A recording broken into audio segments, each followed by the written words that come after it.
Hey everyone, I'm Marissa. And I'm Emma. And I'm Latoy. Yes. I know you guys may be wondering, who's that? Who do we have here with us? But y'all, we have a really exciting episode ahead. We are going to be talking about social media. It's something that came about in our generation, and now it's almost like hard to imagine life without it. But first, I'm going to allow Latoy to introduce himself, our co-host. Well, I'm Latoy Williams. I'm born and raised in Freeport, Grand Bahama, Bahamas. I lived in America for about 10 years in the state of Texas as well as Alabama. I am a former Olympian for the Bahamas, but I think that's it about me. Okay. Wow. Okay. We're happy to have you, Latoy. But that's an interesting transition, Olympian to guidance counselor. Indeed. You know? Indeed. I think that's just something that, we could normalize a bit more. You could do whatever you want to do. It doesn't just have to look like this one thing, and it doesn't have to be in the same lane. You don't got to stay in any lane. That is a lie. That is a myth. If you want to be an Olympian and you want to train for that, sure, go and do that. If you want to be a counselor, sure, go and do that. If you want to be a salsa dancer, go and do that. Right. There's no limit. I agree. Options are endless. Yeah, it is. I usually actually tell my students all the time, some of them, I always ask them, obviously the question is, what do you want to be in the future? The question always comes up and they're like, oh, I want to be an athlete. And I always have to prepare them. I'm like, okay, and when your legs stop working or your arms start working, then what do you really want to be? Because when the universities ask you, what do you want to be? They don't want to hear that I want to be an athlete. They want to see what is your future career goal, as to say, like in the offices and stuff like that. And especially as an athlete, you are supposed to have two options, because you're a student first, athlete later. So you got to prepare them mentally for it. And no one really prepares them for it. And so me being a former athlete, I help them to try, guide them in that way to let them know, have that plan B ready, because you never know what can happen. Yeah, that's so true. Deep real quick. I'm sorry. No, don't need to apologize. We just getting started. And I think it's also a nice segue into this whole topic about social media, because I know for me, I feel like until we had things like Instagram and Twitter, I didn't really know about how much career options were even available. Sometimes you see people doing things and it's like, wow, you're making money off of that, especially with the rise of, influencers and everything. So I think the first question to start us all off is, how would you say that, how has social media impacted how we operate and even how we show up in our social groups? Should I go first? Or you wanted to go first, Emma? We want to hear from you. Come on. Oh, my bad. Stuff to say. From us, we want to. Okay. They tired us. Okay. Me personally, it was kind of intense because, like you say, we do live in a social media world now, and it was very. I went through that era of a lot of social medias. Example, I think I started with High Five. I don't know if y'all remember High Five, and then I went to MySpace, and then after MySpace, don't look for me. and then I went to MySpace, and then I went to Tagged. Remember Tagged? Oh, right. Yeah. I remember Tagged. Vaguely remember. Big recollections. Yeah. Right. And then after Tagged, then I think it was, Facebook was during all of them. Because I was in the era, when I went to college, it was right when Facebook started. I think it was like 2006, when you had to almost be in college to get a Facebook. See, y'all don't even remember that, huh? Yeah, that was. I'm saying. I think I'm giving away my age, and so it was a lot when it comes to that. Not only that, being an athlete, I think my social media, it was, oh man, it was mentally taxing being a former athlete, or being an athlete at the time, because you was expected to, like, when you post, to have the cliche post about the sport that you do, about you don't say the wrong thing, you got to say the right thing. Example, I'm pretty sure you've heard athletes interview, and the first thing that the usual cliche thing, first of all, I'd like to thank the Lord for bringing me out here. I'd like to thank my parents for supporting me. And a lot of people don't know. I thought they really meant that. They do, but they be wanting, athletes have it's a very thin line between cockiness and confidence. And so what they really want to say a lot of times is, I knew I was going to win from when I first came out here because I being prepared for this.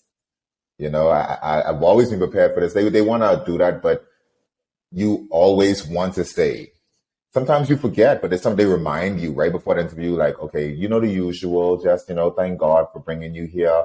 And they prepare you from beforehand and stuff, just to make sure that you say, acknowledge the people who aren't there on the camera. And so it's just like that. Example, my social media, I think when I first had Instagram, I had like over 10K followers because of being an athlete, but I ended up deleting it. And my crowd changed because after I got my Instagram again, I didn't have 10K followers no more. Just because my platform changed. Like, I wasn't an athlete anymore. I went to being a professional inside a school. And also, like, I had retired already. So I always just, it changed. It changed. It never just stayed the same. Not only that, remember when social media first became big and jobs would always like monitor or go and like monitor what you were saying? So you would go back on your social media and be like, man, I got to delete this. Okay, maybe I shouldn't have said this. Delete this one. Yeah. Or you'll go on your privacy settings and be like, you know what? No one could see anything. Even if they search for my name, they can't look at my friends, my mutual friends. We became like that. And so I think it definitely changed a lot because an athlete is different from a guidance counselor, huh? Well, I keep my social media open. If my students want to follow me, then follow me. Follow me at your own risk, though. Because Mr. Williams, I'm one of those ones where like I will be as honest with you as possible, but in a professional way. So I guess it hasn't. It's changed. It changed a lot. Wow, like I didn't expect us to go in this direction, but I'm liking where it's going because I hadn't considered some of the pressures and the just like kind of like rules that athletes as people in the limelight would have to abide by, and the pressure that can bring with it. And even like sounds like that social anxiety, like should I maybe I should take this off. Oh my gosh, I posted this, maybe this is inappropriate. To what extent, like, am I being authentic and versus it being like too much for the brand that other people have set up for me? So I think one of the questions that I wanted to ask you is like, what was it like when you changed from having 10K followers? So what was like when you had 10K followers for you, and then when you when you started your own Instagram, your private one? Well, in that case, it's hard to answer that question because it varies from person to person. Some people would be drowning in the thing like, oh, yes, I'm an athlete and I'm doing this. They'll be drowning in that glory. Whereas like I was always the humble type of person. Whereas like I had, I was very relaxed with it. I liked the people that was around me, my immediate friends, and I kept things as humble as possible.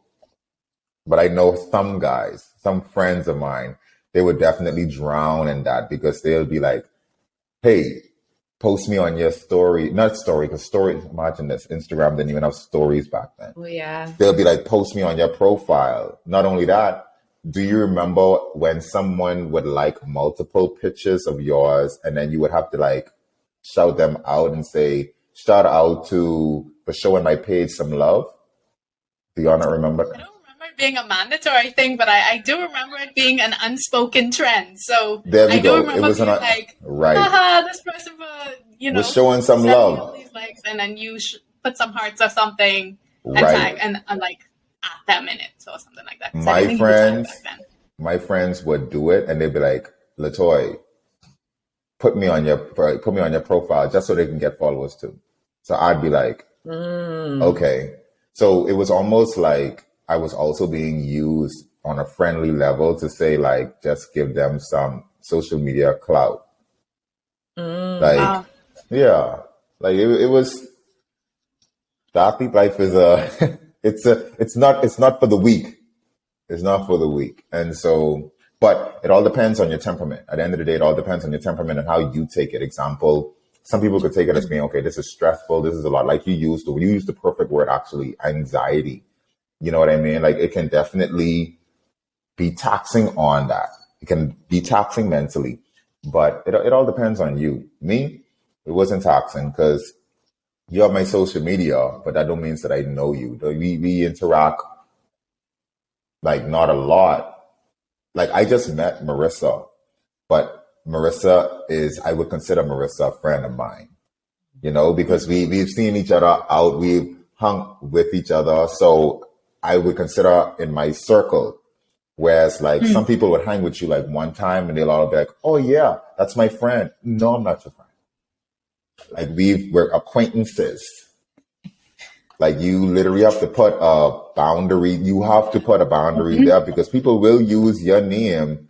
And we all know that your name and your reputation is the only two things in this world that actually belong to us. At the end of the day, there's nothing. What will they say about Marissa or Emma after she dies?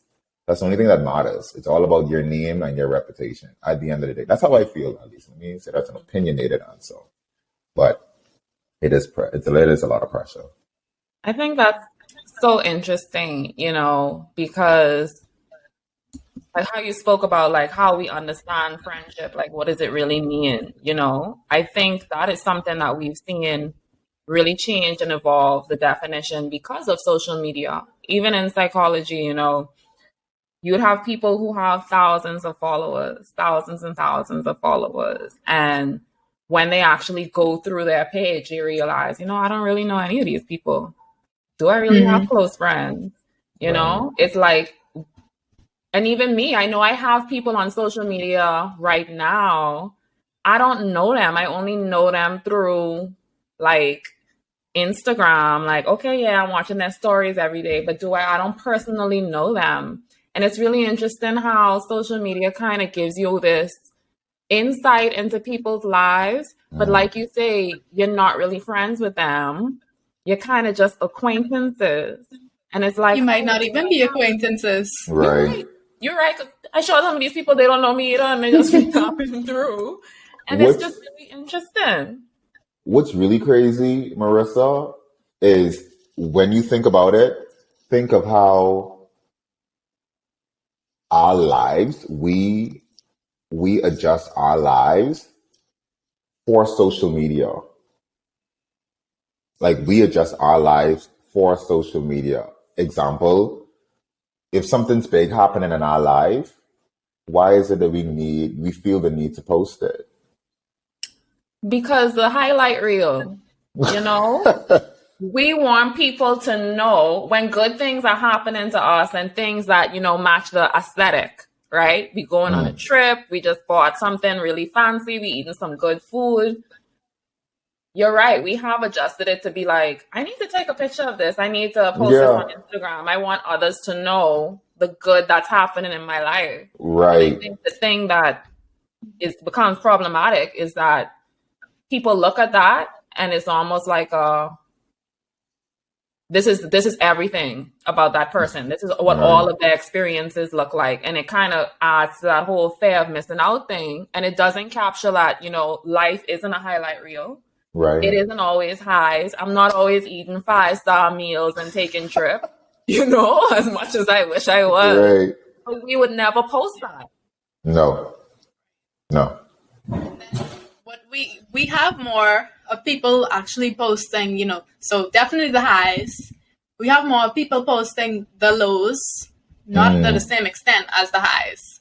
Right. In the name of, authenticity, but sometimes it isn't authenticity. But we don't really have much of people posting the everyday. That's not appealing. It's just like reality TV shows.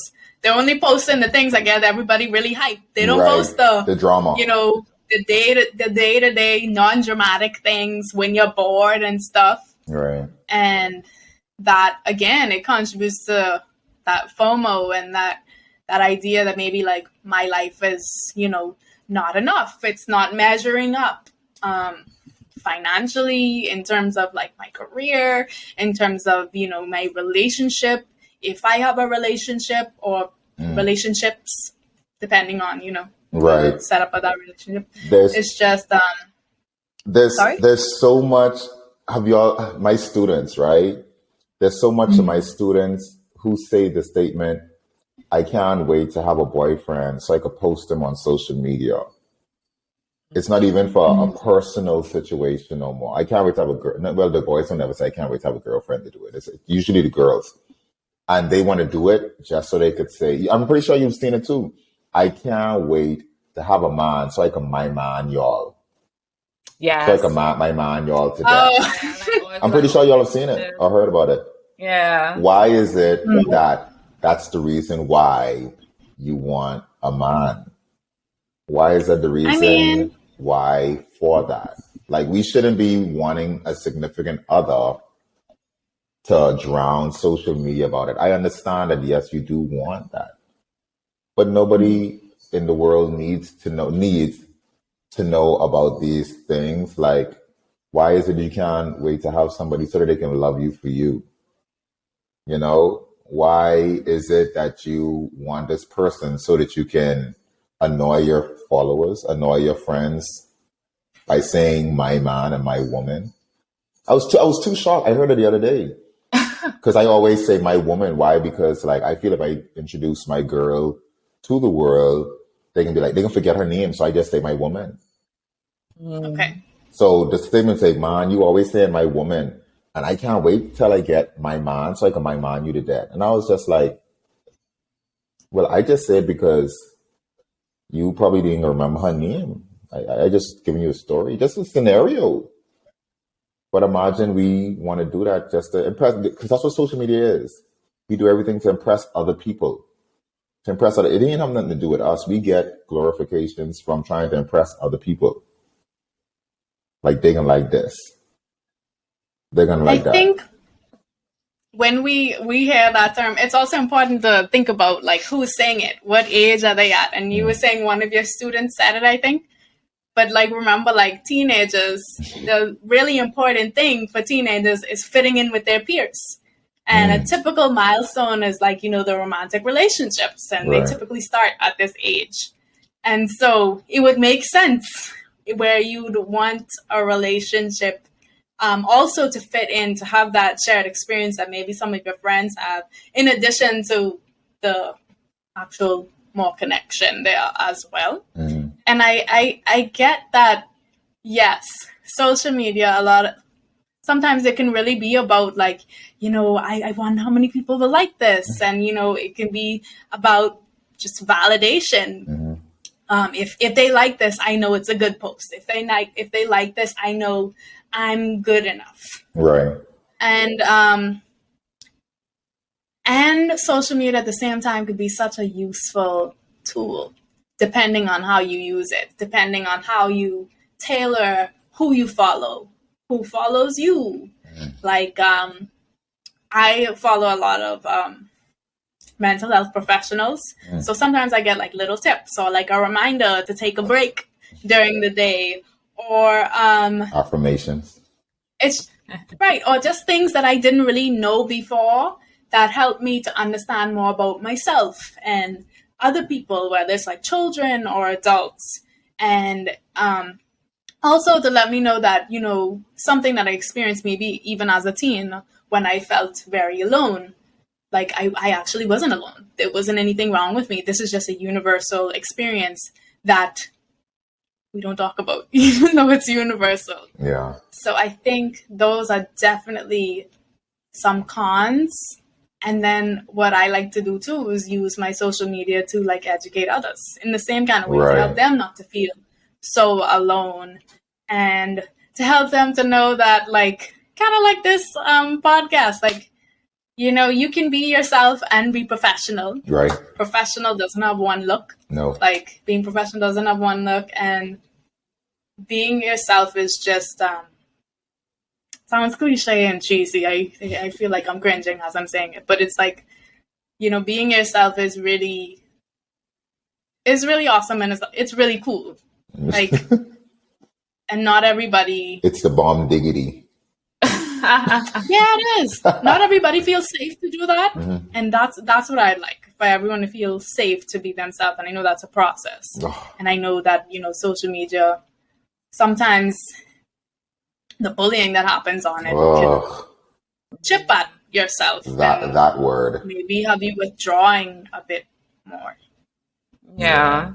I think, because even when I think about like my master's thesis, right? My research project was on how does our mental state impact how we use social media, right? Because like Emma shared, and, you know, like you were sharing as well, Latoy, social media does have its pros and it comes with its cons as well, but it's really about how we use it, and where we're at mentally is going to impact how we use it, how we're using it. So, you know, Emma shared, like, I like to search for certain things related to mental health, because, you know, that's part of her background, her career, and that's the things that she likes, she wants to share with others. And then just thinking about your story, because it is sometimes also people our age, Emma, who are like, you know, I can't wait to have a boyfriend to my man y'all to death, like on Twitter. So it sounds like it's the teens saying it and people who are a bit older saying it. And I think it kind of just speaks to when you're on social media and you're seeing everyone at a certain age have a partner, or maybe have a certain job, or they're kind of maybe hitting a milestone that you yourself hasn't reached, or you haven't like arrived at yet. It does create this feeling of inadequacy almost. So I don't know if it's to say necessarily specifically just to get a boyfriend to display on social media. I think it's more so similar to what Emma said with the teens. Even though we might be a bit younger, we still want to fit in.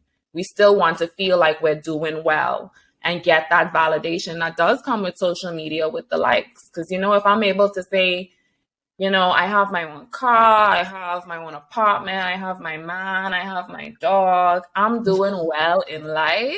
Marissa talking about herself now. Trust me, I know. She put all us on blast just now. She didn't even say a pet. She say her dog.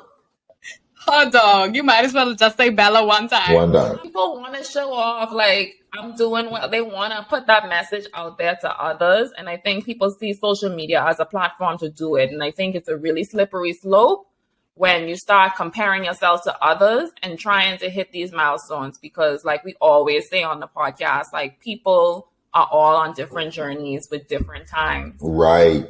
Just because you don't have a man now, it doesn't mean everybody has a different timeline. Everybody has a different timeline. Everybody has a different timeline. Yeah. And on piggyback on what you're saying too, is we all have a different timeline, and social media in its negative way causes us to compare. Example, the timeline as well. When you see in someone who's younger than you do so much more, and you're just like, oh my goodness, and it like mentally, it hits you mentally and forces you to like try to like speed things up. Where it's like, no, just let it inspire you. Why is it not inspiring you to just like, just keep going? Whereas it becomes more of a competition because you're comparing like, okay, I got to move faster. I got to do this. But your timeline is totally different from that person. And I'm pretty sure, being of Bahamian descent, your parents always told you don't know how that person get what they have. That's true. You don't know how that person get what they have. Just be happy with what you have. You know what I mean? But social media took away that aspect because it caused us to compare our lives to other people's lives. I tell I found out about this article between the social media, between the TikTok. I don't have a TikTok. I'm not that young to have a TikTok. It doesn't appeal. It doesn't appeal to me. I'm more of a Twitter type of guy and Instagram. And so I was talking to also my students and some friends, and I was like, what's crazy is the people who we have made millionaires is this guy. I don't even know his name. The guy doesn't say a word in the video. He doesn't say a word. All he does is Oh, I know what you're talking about. everybody knows who I'm. He's really Everybody funny. knows this guy. What's that? It's He like reacts to things. Like sometimes someone will, let's say if they're trying to scoot, like through a doorway, right? And someone would go sideways, then he'd be like, just walk and through. then he'll go and walk through the Yeah. doorway just like forward because there's like all this space. It's him kind of saying like, why did you go through all the trouble to do that when all you could do is this? Okay. Right. And I'm pretty sure millionaire? you've seen him, Marissa. I'm pretty sure you've seen him. He's like Yes. a black guy. Yes. I think I have seen him. Yeah. This guy's a million. Yeah. This guy's a millionaire now. We've Oh, made him into a really? millionaire. Good for him. Right. Good for him. But I'm thinking Yeah. this is he ain't even got to work hard. That's all he does. What we're seeing now is like, oh gosh, how do I say this? Is like everything in fruition. We weren't seeing like maybe when his videos weren't hidden. So that's another thing of social media. That is true. So now on social media, sometimes you see like a lot of the success, or you see a lot of those videos where like they get a bunch of views now, Right. but you don't see as much the videos where it's like 8 people liked it or something like that, Right. because they're way down the timeline. So now you're thinking this person came up really quickly, and they could have come up relatively quickly, Right. but with social media, sometimes it seems like you didn't really see how the progress went because all of a sudden they're viral. So it makes you think that the progress is Yeah. all of a sudden. Because it only takes one post. Oh my God. Yeah. I One think post. that's the craziest thing about social media to me, especially when you look at content creators and influencers. Like their lives change almost overnight sometimes. Like Emma said, it could be that he had posted like multiple times. For some people, it's just like one video. And it's just like, boom. Yeah. It's like just a completely different thing. And I think, I don't know. It really has just changed the game. And I think it's also altered our perception of what you need to do to become successful. Growing up, I'm sure all of us heard there's a certain pathway to success. And that Right. included college. That included becoming a doctor, becoming a lawyer. What's the other one? Athlete. Accountant is always there. Accountant, engineer. Don't And forget I the think- athletes. Jesus. Athletes too, yes. It was multiple routes that all of us know were like quote unquote guarantees for success. And it's very strange. I think it's strange for us now when we see it, and almost shocking, I think, because it just goes against everything that we were told. To see people do something like this, so successful, Millions right? of views. It doesn't take away from, it doesn't make them any less, what's the word? That they work less hard. Right. Because like Emma said, we don't know. But I think Right. the reason why, it's kind of like what you said with the comparison thing. Mhm. The reason why sometimes our initial reaction could be like, really, that's all you do when you're making all that money? Is because it goes against everything that we've known. Especially when you see younger people too. Because Good point. I know for me, sometimes when I see younger persons like just 20 and fresh out of high school, and they like these big time YouTubers, I'm just like, wow, what was I doing? What am I doing now? It just makes you question things. But I think it's like you said, Latoya, it's about also being grateful Right. for where you're at. Because while I might not be I'm not an influencer, and I wasn't no influencer at 20. It's not as if my life has amounted to nothing. Marissa, I don't know if you saw the newest information. I quoted my girl. I was like, we in the wrong career. Because remember the girl who was like, catch me outside? Like I saw a Yeah. post the other day, like she on her OnlyFans, she made just last year, she made, I think it was like 25 million or 52 No, not million dollars. 25. 25 50. million? It was 52 One, million. two of those numbers was involved, 5 and 2. But she's made millions of dollars. And I was just like this. I told my girl, I said, so on our next Amazon cart, we're getting a camera. we're getting a camera because obviously the education field is definitely the wrong field that we're in. It's obviously because it can be. But I think when you go back and think of one of the cons of social media, and I think one of the things that even adds to the proliferation of misinformation is once person sees something one time, That's it. that's kind of like the first thing and the only thing they kind of hold on to about a situation. But And the more negative it is, the more they can hold on to it. For some odd reason, I don't know.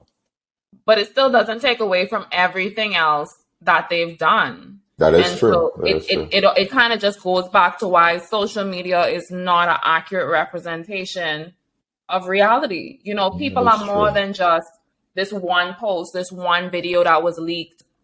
Social media is just so permanent. Sometimes the permanent. things that we share on it. So even I know at the start of the episode you shared, you know, you have to go back. That whole culture of going back and cleaning up your social pages. It's so funny that was there at the very beginning, but it's still there now. It's certain things that, you know, you might have posted. I know for me, I posted on Twitter. I don't even remember. But all I know is I was younger and I'm just like, I can't still be using this Twitter account. I'm a professional now. I need to start Right. over. You know, there's certain pressures once you kind of understand the permanency of social media. And I think when we talk about social media, and especially for young people too, they kind of need to understand the balance between that. And it maybe even contributes to the feeling of why I can be authentic in this space. As we were saying with what Latoya was saying before, like you're saying, one of the cons really is that, you know, social media can really dehumanize people because maybe your mistakes aren't being broadcasted as other people's mistakes are. Thank God. You know, traumatic experiences are being broadcasted and replayed, and we see how that's traumatic. Even like that likely is more traumatic than the event itself, like it first coming up, but just thinking everyone's been playing it, people are talking about it, and they are linking you to one thing. If that's, you know, what they're doing, they're linking you to one thing when the reality is you evolve. When I think about how social media can dehumanize something, I also think about the lack of control that a person has sometimes. So if something is leaked and, you know, they have no control over that trust is just broken. But now they are faced with so many people's responses and opinions that nobody even asked for. And that is a lot. Yeah.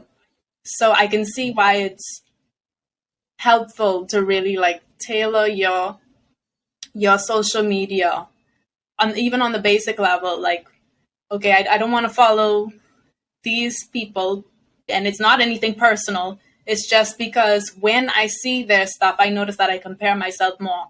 I think about my body in a negative way.